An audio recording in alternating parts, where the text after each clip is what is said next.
Good afternoon, that's better. First of all, thank you so much to Patas for inviting me here and for showing my presentation for me, nearly. This is actually my first visit to the Philippines. I'm absolutely delighted to be here. And I'm talking about personal strategies to help reason break through. The Philippines has about 80% of Filipinos are Christians, and that kind of got me to wondering, how did you get 80% Christians in a country that's very remote from where Christianity arose? How did that happen?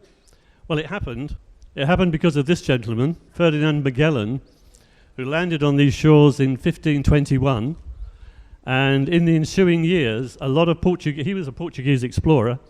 In the ensuing years, a lot of other Portuguese people came to the Philippines, and they were Catholics, they were Christians, and in the course of time, the Filipino people became Christians too.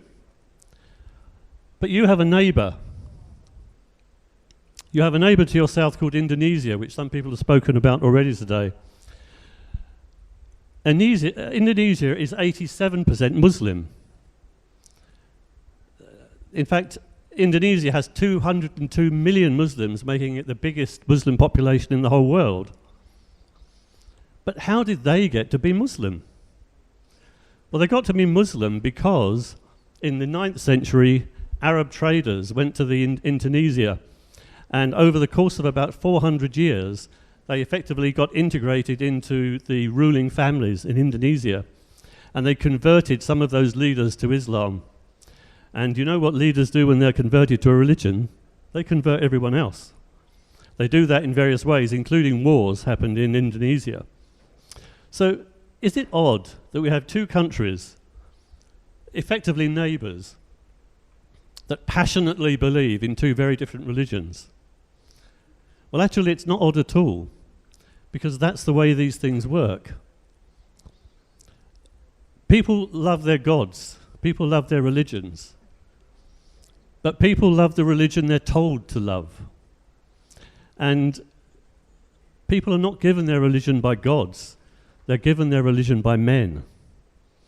You think about it. If we were given our religion by gods, we would find Christians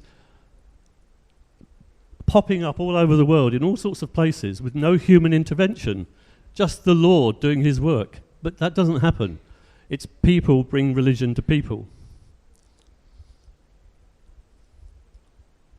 How religious is the Philippines? I tend to measure religiosity in terms of the percentage of people in a survey who say religion is important to them in their everyday life. The Philippines has 95.5% of people who say religion is important to them. I want to compare that with the most religious countries in the world. Niger is one of about 5 countries in the world with 100% religiosity. The country with the lowest is probably Sweden or Estonia, at about 16% of people who say that religion is important to them. What I've done is I've added 3 other countries here, which are similar countries in terms of their economic development to the Philippines. So we have the Republic of Congo at 94.5%, Morocco at 98.5%. Morocco is higher. Why is Morocco higher? Because it's an Islamic country. Muslim countries always have higher religiosity than the equivalent Christian countries. And then we have Guatemala, which is a Christian country, at 88%. One thing to notice, it feels like you are in a very religious country here, and you are. But you still have 4.5% of people who don't think religion is important. Now, that 4.5% of people are not all atheists, but probably about 20%, 25% of them are. Do the sums. You've got 101 million people in the Philippines. That means you've probably got 1 million atheists. That's a lot of atheists. That's a lot more atheists than there are in Guatemala, with only 15 million people. Now, not all of those atheists are keen to do anything. with their atheism. They may be apathetic. A lot of them will be apathetic, but there will be some who are desperate. There are some who are desperate to find friends, to find like-minded people to speak to. So in a way, that is our target for the discussion today. How can we help reason break through? And your first target is those people just waiting for you to reach out to them. And the second target is just that 95.5% of Christians. Before we talk about that, I would just like to ask the question, does it matter? Does it matter? Do we need to make reason break through? And I think we can look at that in three different ways. We can look at it from the point of view of the non-religious people, like the people in this room, the religious people, and the impact on everyone. Humans are kind of, actually it's a bit embarrassing talking after a psychologist, but I believe humans kind of like to be surrounded by people who are similar to themselves. They like us to conform. We like people to conform. Even us as atheists kind of like being around people that think in the same way. But atheists are different. In the Philippines, atheists are very different from most people, and they tend to be individualistic people. Research has shown that it is people who think independently who are the first people in the country to become atheists. So what are the problems for non-religious people? Well, I think discrimination is going to be one. I'm just going to give you some examples, but you will all have your own examples. Discrimination is one in your employment. You may find it more difficult to get a job if people know you're an atheist. You may lose your job if they find out you're an atheist. You may find it harder to get that promotion if they know that you're an atheist. Ostracism is losing your friends and your family. We have talked a little bit about the difficulty of coming out, and ostracism is one of the issues. I'm pleased from the things I've heard that hostility is not so much an issue in the Philippines. If you were in parts of Africa, you would be afraid to come out. You would be physically afraid to come out. If you're in a Muslim country, you would be very afraid to come out, especially if there is the death penalty for apostasy. But one of the things that will affect most atheists is what happens to your children. They will be indoctrinated. In a society with 95.5% religiosity, your children are going to be indoctrinated. You can't really avoid it. So you need to think about ways of bringing your children up so they remain open-minded and they don't become indoctrinated. Religious people also have problems. It's not easy for them either. Prayer. There is a tendency for religious people to assume that prayer can solve problems. I think those of us who have actually studied it and looked at the data say, well, that's actually not true. It doesn't. I've got some data which shows road traffic accidents against religiosity for a range of countries, about 140 countries. If you look at the least religious countries, their rate of accidents is about 0.61, say 1 death per 100,000 cars on the road. If we look at the most religious countries, it's astonishing. The number of deaths is like 3,000, 8,000. The highest number of deaths per 100,000 cars is 13,000, compared to less than 1 for a whole range of non-religious countries. Now, there's a lot of reasons for that.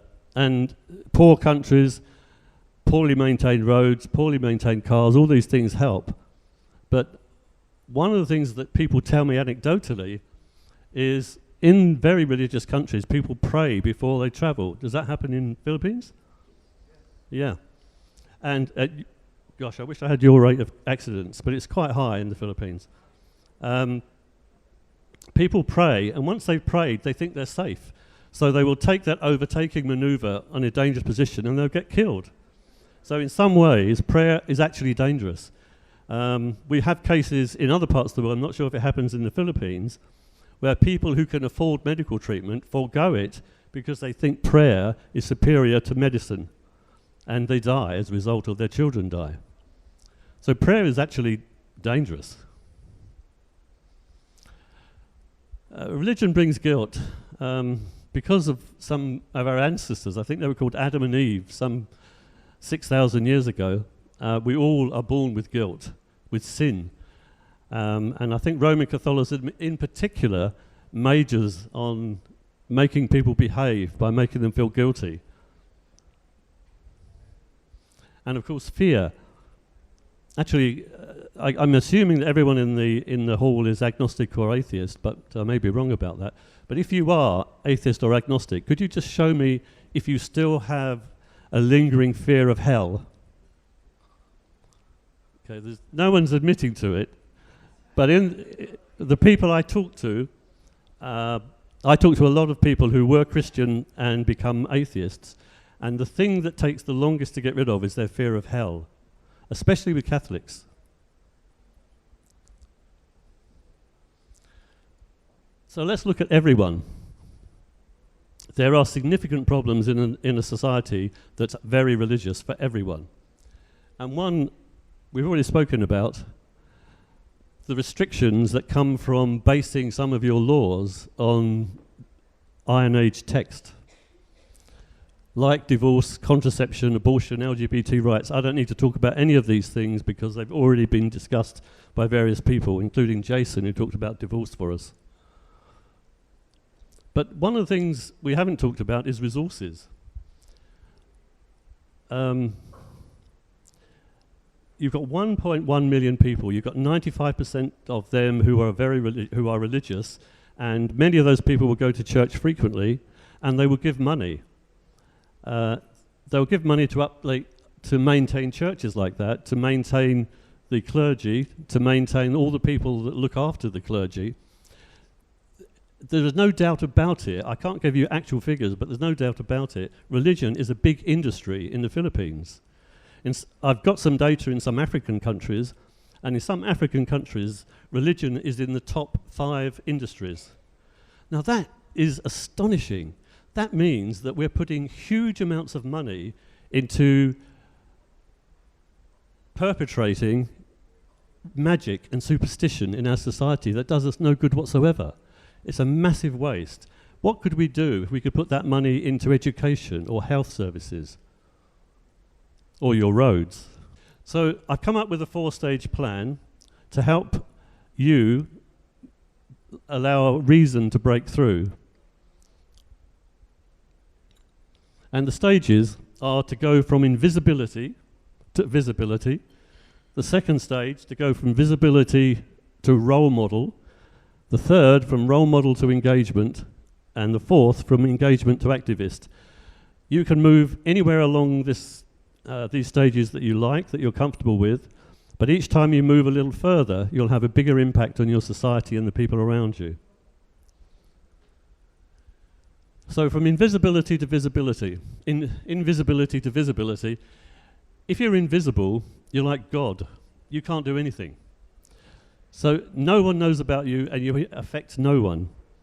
So it's very important. Your first step is to become visible. On the other hand, it's also potentially scary. So there are ways that you can become visible. First of all, you can do it anonymously. For example, you can just lurk on chat lines, and not chat lines, that's probably the wrong word, on bulletin discussion groups and Facebook groups, and you can see atheists and Christians debating, and you can learn from that. You can gain confidence from that. And after a while, when you're confident enough, you can join in the discussions. You don't even have to give your name. You can invent a name to be your online name. When you're happy you've gone through those stages, the next possible step is to meet non-believers. And there are definitely opportunities in the Philippines to do that. I guess not everywhere, but certainly in Metro Manila and some other places, there are groups that are active. You can even, from Facebook perhaps, find your own friends and meet up with them locally. So there are opportunities to meet, and for many people that's a really, really big step, because you can finally start speaking to sane people. And the really coming out, of course, is when you tell people and you admit that you are a non-believer. And I'm not going to advise anyone to do that. I'm going to say you can make an impact if you do that, but it's for you to judge your own risks, what it's going to do to your family relationships and your friends and your job and everything else. So if you're comfortable, this is a good step to make. And it encourages others. It encourages others. You're joking. Seriously. I've run out of time. Oh. Right, I'm going to skip some slides in that case. And I'm going to not talk about the fact that atheists eat babies and have no moral compass and worship Satan. And I'm not going to talk about the fact that religious people are actually better behaved than, so atheists are better behaved than religious people. And I'm not going to talk about the fact that the reason religious people believe we're so bad is because of people like this guy. If you do come out, you need to be a role model for atheists. So please, if you come out as an atheist, be honest, happy, and helpful. That proves that this guy is wrong. There's one reason you need to speak to Christians. And Christians, all religious people, tend to be very closed in their beliefs. They do not want to change their minds. And the one thing that you should do, which is beneficial, is just to open their minds a little bit so they start to think about their beliefs. That you would have seen, if you'd seen the videos, you would have seen one encounter which was an atheist talking to a religious person, and they were rowing, and they were over-talking each other, and they were arguing, and it was a disaster. And the religious person learnt nothing from the experience, except perhaps that atheists are dicks. The second encounter was much more civilized, and it was better because the atheist was completely friendly and respectful. He didn't argue. He didn't argue with the believer. What he did do is ask the believer questions. And it's very important, when you speak to someone and ask them questions, they have to think about what they're talking about. When you argue, they kind of don't listen to what you're saying. They spend their time thinking about what they're going to say next. And the focus of this whole discussion in the second video was how the believer arrived at his beliefs. And every believer, this is my contention, and I suspect everyone here will agree with me, every believer only arrives at their belief through flawed logic, through flawed epistemology. And this process allows the Christian, the believer, to bring that out and understand it. So the process is called street epistemology. It has been devised by a professor of philosophy at Portland State University, whose name is Peter Boghossian. And he's revealed this to the world in his book called A Manual for Creating Atheists. If you haven't read it, I strongly, strongly recommend that you get hold of it and read it. It is the way forward, I think, in terms of speaking to believers. You'll find more of those videos, which you didn't see, and you should see. They're by a guy called Anthony Magnabosco. He's got a YouTube channel. Look him up, and he's got 30 or 40 videos online. The final stage is to go to activism. This is going to burn a lot more time. And this means that you need to start thinking about your own skills. Are you a writer? Could you write a blog? Could you write articles? Could you set up a Facebook page or even run debates from your own Facebook page? If you've got skills, speaking skills, you could train people, you could talk to Christians, you could debate. There's all sorts of things that you could do as an activist. But the one thing you have got in the Philippines, which is pretty much unique, in my experience, in any country that's 95% religious, is you've got PATAS. And PATAS does a brilliant job with outreach, with showing people a role model, a super role model, if you like, for being an atheist. That you can be a role model on your own, but PATAS is a super role model because the whole country can see what PATAS is doing. So if you can't think of anything else to do, yeah. Seriously, guys, PATAS is awesome. It's absolutely awesome. And I work with atheist groups around Africa and India, and there's nothing like this. Maybe in India, but not anywhere else. Africa's got nothing. And they're about as religious as you guys are. So you do a great job. So join PATAS. If you're not a member, join PATAS and ask to help. Get a role. They always need hands. And there's a lot that you can do to help. Question here from the audience. What's the best way to come out to your children who go to schools that start and end their classes with a prayer, with grandparents who are devout Catholics? Can you propose any strategies? I'm assuming that you're an atheist and you have children, and I can tell you what I did with my children. Actually, I didn't really talk about atheism with my children. I talked about critical thinking. I talked about ways to find out whether things are true, ideas that you hear are true or false. And I think that's really a crucial thing. There's no way I indoctrinated my children into atheism. What I just didn't do is indoctrinate them into Christianity. And I tried to encourage them to think for themselves and generate their own opinions. I actually don't know what the answer is for religious grandparents because I didn't have them. So my kids didn't have them, so I don't know. Okay, so next question coming from one of our audience. I have been telling my Facebook friends who post religious things like to read the Bible straight from start to finish, to no effect. What else can I do without being offensive? Well, I think the techniques we were talking about for street epistemology work perfectly on Facebook. And I don't really argue with my Christian friends on Facebook, but I do ask them questions. And the more you ask them questions, the more they quieten down and realize they don't actually have answers to those questions. So my technique is to avoid arguing with them, but to look at their logic and look at the way they've arrived at their beliefs and to show them the contradictions. Okay, so next question will be coming from a certain guy named Peter John Flores. Okay. All right, so you mentioned about talking to believers and making them realize that about the flaws in their beliefs in order to make them think rationally. Does it sound like converting or deconverting them, and would it be like doing the same thing as what they have been doing? Mm-hmm. Yeah, okay. I'll be absolutely clear with you. You cannot convert Christians. I know there are a lot of Christians that are converted, but you can't do it, guys.